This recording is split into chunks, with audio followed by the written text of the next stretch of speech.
શું આજનો કાર્યક્રમ વિશે જરાક માહિતી આપશો? આજે મોરબી જિલ્લા કોંગ્રેસની ટીમ સાથે અમે હળવદ મુકામે હળવદ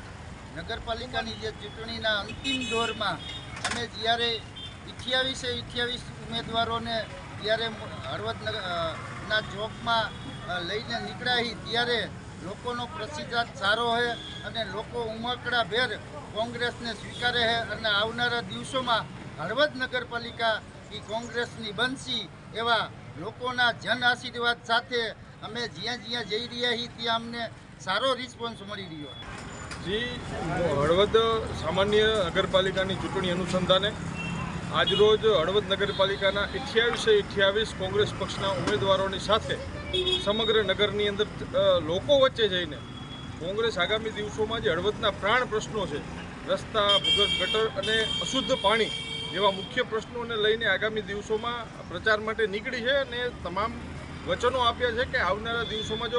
દિવસોમાં હળવદની નગરપાલિકા કોંગ્રેસની બનશે તો આ તમામ પ્રશ્નો ઉપર કોંગ્રેસ પક્ષનો મુખ્ય ઉદ્દેશ્ય આ 3 પ્રશ્નો હલ કરવાનો રહેશે અને આગામી દિવસોમાં લોકો આ ભારતીય જનતા પાર્ટીની નગરપાલિકાથી ત્રાહિત છે ત્યારે લોકોએ પુષ્પવર્ષા કરીને કોંગ્રેસના તમામ આગેવાનોને સ્વીકાર્યા છે, હર્ષની લાગણી અનુભવી છે અને અમે સૌ કોંગ્રેસના મોવડી લોકો આ લોકોને હળવદની જનતાને ખાતરી આપીએ છીએ કે આગામી દિવસોમાં જો કોંગ્રેસની નગરપાલિકા બનશે તો તમારા મુખ્ય પ્રશ્નોને લઈને કોંગ્રેસ પ્રથમ કામગીરી કરશે. પ્રથમ બોર્ડની અંદર હળવદના મુખ્ય પ્રશ્નોનો સમાવેશ કરવામાં આવશે.